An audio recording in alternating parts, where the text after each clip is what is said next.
I've been delivering packages for nearly 10 years. I've seen every kind of dog, every kind of customer, and every kind of address. But there's one delivery I'll never forget. It was a single stop right at the edge of my route on a dying country road where GPS barely worked and cell service blinked out like a candle dot. It was late fall. One of those dusky afternoons that feels like it should already be night. My truck was loaded light, just a few scattered parcels left. The last one, a small, tightly wrapped brown box, was addressed to a name I didn't recognize. To a house I didn't know existed. D. Keller, 91 Ash Hollow Road. Ash Hollow Road. I remembered it only vaguely, a gravel path out past. The soybean fields where the pavement gives up and the woods start to reclaim the land. I'd never delivered there before, and I probably wouldn't have that day either, if not for the company's new policy. No return deliveries unless authorized. Punched in the address. GPS didn't like it. The blue dot froze halfway into a patch of nothing, then flickered out. But I'd seen enough maps to get there. I took a right off Route 12, past the abandoned grain elevator, then turned left onto the gravel stretch, marked only by a leaning, bullet-ridden street sign. Ash Hollow Road. The gravel crunched under my tires. Trees leaned too close. It felt like the kind of road that no one traveled unless they were from there. I drove slowly, scanning mailbox numbers. None were clear. Some homes were so covered in vines and rot that I couldn't tell if anyone still lived inside Dot, and then I saw it, a white house, faded but intact. Sitting alone at the very end of the road, there was no driveway, just a clearing where grass had been pressed down by past vehicles. The windows were all shut, curtains drawn, but I could see the faint glow of yellow light behind one of them. Someone was home. I parked, took the box, and stepped out. The cold hit me first. Then the silence. It was too quiet. No wind, no birds, no distant highway hum. Just me, the box, and that strange white house. As I approached, I noticed something odd. The porch wood was freshly painted, unlike the rest of the house. Almost like someone was maintaining only the entryway. There was a doorbell, but I hesitated. Instead, I knocked. No answer. I knocked again. This time, I heard movement, a creaking floorboard. Then a voice. Just leave it there. It came from inside, muffled but sharp, masculine, clear. I turned to set the box down when I heard it again. Wait. I froze. The door opened. A man stood there, older, gaunt, eyes sunken like he hadn't slept in years. He wore a thick brown robe, and I noticed his feet were bare despite the cold. His eyes locked onto the box. "You brought it," he whispered. Finally, I handed it to him, trying not to stare. His hands trembled as he took it, holding it like it contained something sacred or dangerous. I started to turn away, but he stepped forward. "Wait," he said again. "You should come in." That sent a jolt through me. "No, thank you," I replied quickly, stepping back. He didn't argue. He just smiled, sad, knowing, "You've already come far enough." With that, he shut the door. I didn't waste time. I got back in the truck and started the engine. But as I backed out of the clearing, I glanced at the house one last time. The upstairs window was now open, and someone else was watching. It wasn't the man. The figure was taller, thinner, almost stretched. Its face was pale, eyes dark. It didn't move. It just watched. I floored it. That night, I couldn't sleep. I kept seeing that window, that thing. I tried to rationalize it. Maybe it was a weird reflection, maybe a mannequin, maybe the man's shadowy relative. But none of those felt right. The next day, I asked around. A few older drivers remembered Ash Hollow. One of them, an old-timer named Rick, went pale when I mentioned the Keller name. "There ain't no one supposed to be living out there," he said. "That house has been empty since the fire." Fire? Yeah, back in the 90s. Whole family died. Or that's what we thought. He told me about a house that burned with 3 people inside. A man, a woman, and a teenage son. They never recovered the boy's body. Some said he ran. Others said something else took him. I tried to look up public records. But the address came up blank. No listings. No history. And yet I delivered a package there. Spoke to someone. Saw something. I called dispatch and asked them to double check the delivery info. They looked confused. There's no record of that package, they said. No label in the system. Nothing to 91 Ash Hollow. But I had the delivery slip. I still had it, at least. I thought I did when I checked my satchel later that day. It was gone, so was the route sheet from that day, so was any trace that I'd ever been there. Weeks passed. I stopped thinking about it as much. I never went near Ash Hollow again. But sometimes, when the sky goes gray and the air feels too still, I think of that house. That man, that figure in the window. And sometimes, just sometimes, I get the feeling that I didn't deliver that package. I delivered myself.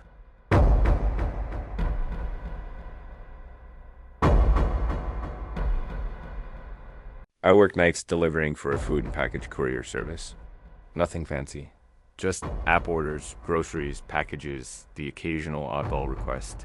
People are weird, especially after dark. But I never expected to be sent somewhere no one was. Waiting. This happened on a Sunday night. My shift was winding down and I got one last ping. A priority delivery. Double rate. All it said was, delivered to apt. 5B, Linwood Heights. That complex was on the edge of town. Past the highway and tucked between a half-abandoned strip mall and a drained reservoir. I'd never delivered there before, but it came up in the system like any other. I accepted the job. The Linwood Heights. Complex was massive 5 connected buildings with fading paint, metal balconies, and flickering security lights. It looked like it hadn't been maintained in years. Some windows were boarded, others were just empty frames. I pulled into the lot. Mine was the only vehicle there. I grabbed the package from the back. It was surprisingly heavy. Plain box, no. Markings sealed tight. It didn't look like food. No invoice. Just a printed label. 5B. Ring only once. Leave if no answer. Weird, but not unheard of. Some customers are antisocial. Or paranoid. The building smelled like mildew and old carpet. The lights buzzed overhead. I climbed the stairwell to the 5th floor. The hallway was long, narrow, and cold.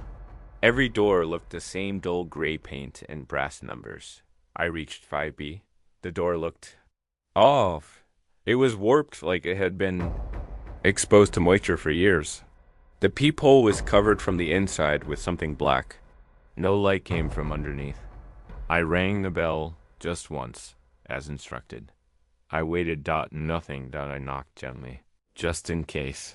Still nothing. I didn't want to linger, so I bent down to place the package at the door.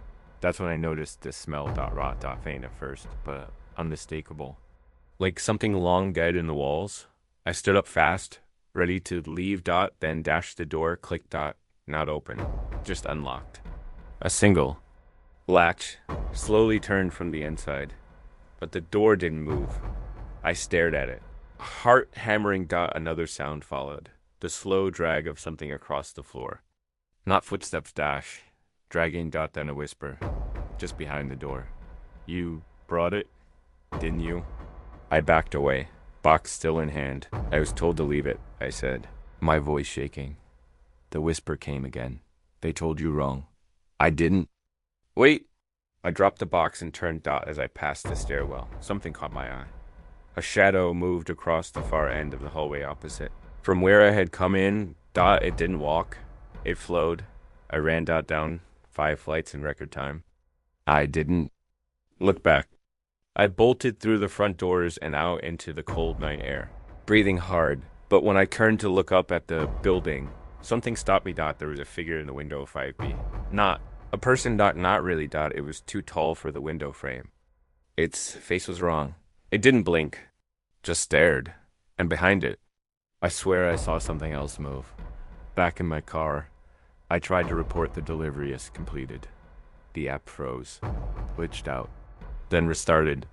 When it reloaded, the job was gone. No record of it. I checked the timestamp. It was like the request had never been there. but I still remembered the address. The next day, curiosity got the better of me. I drove back during daylight. The complex looked worse than before. Man was working on one of the units near the front, an electrician, maybe. I asked him about Building 5. He frowned.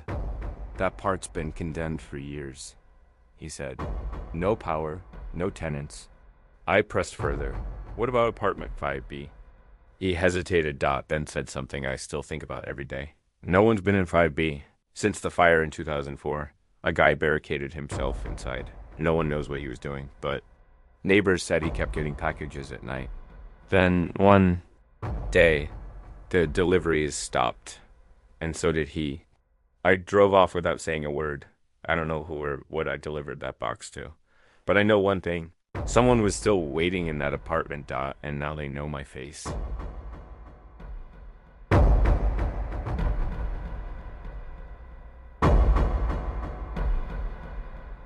Some deliveries don't feel like part of the job. They feel like traps, like someone or something wants you there. That's how I felt the night I delivered to Unit 1 2B. I drive for a small courier company that handles overnight. Door to door, delivery mostly fragile or discreet items. It's not unusual to deliver to apartment buildings at odd hours. What was unusual was how this one came in. Request, urgent night delivery, client, unknown address, 322 Holden Street. Unit 12B, instructions, come alone, don't buzz. Normally, our system shows the sender and recipient. This one showed neither, just a barcode. But the bonus for completing it? Triple rate money talks. I accepted. I arrived around 11:45 p.m. The building was in the industrial part of the city, near where old factories had been converted into cheap housing. The lobby was dark. Motion lights didn't trigger. The front door was already open. It looked abandoned, but not dusty. Just emptied. Like it had been cleared out in a hurry. The elevator was out of service. I climbed the stairs to the 12th floor as I went up. I noticed something that chilled me. There were no doors labeled B. Only A, C, and D. Each floor had 4 units, but never a B when I got to the 12th. The hallway was narrower, walls bare concrete, the lights flickering. The numbers went 12A, 12C, 12D. But then, at the very end of the hall where the corridor should have ended, there was a short extension I hadn't seen on the other floors. And at the end of it, a door marked 12BTH door looked newer than the others. It was metal, black, with a small slit like a mail drop. A strange, oily smell hung in the air, almost metallic. I knocked once, nothing. I knocked again. Still nothing. I was about to leave the box and go when the mail slot snapped open. A single eye appeared behind it. It didn't blink, just stared. Then a voice came through. Soft, raspy. Slide it through. I looked at the box. It was larger than the slot. I said, it won't fit. The voice replied, it will now. I looked again, and the slot had widened. Physically stretched like rubber? That's not possible. But there it was. Against all logic, I pushed the box through. It bent slightly, but passed inside. I took a step back, unsettled. Then the eye returned. Wait. It said I didn't want to. Payment, the voice added. Open your left hand. Without thinking, I did. Something slid out of the slot and dropped into my palm. It was a coin. Old, heavy, covered in strange symbols I didn't recognize. What is this? I asked. The eye blinked for the first time. Your toll. The slit slammed shut. I turned and walked away faster than I meant to. When I reached the stairwell, I looked back one last time. The hallway behind me was gone, where it had been. Just blank wall. Back in the truck. I examined the coin. It didn't feel like metal. It was warm. The symbols moved when I looked too long. I shoved it in the glove box and left. The next morning, I went back to the building, 322 Holden Street. There was no 12th floor, only 6 stories tall. The clerk in the corner store next door told me the building had been condemned for years after a gas explosion. No power, no tenants. It had never been restored. I showed him a photo of the package label from my phone. He paled. You got that address from a job? Yes, I said. He stared at me. Whatever you delivered. You shouldn't have. That night, I couldn't sleep. I kept hearing the voice. Seeing that I got up around 3 a.m. and went to the truck. Opened the glove box. The coin was gone. In its place was a folded note. One I hadn't seen before. Written in neat red ink. Thank you for opening the door. I haven't taken a night job since. But I think whatever I delivered to Unit 1 2B. It didn't stay there, and it knows where I live.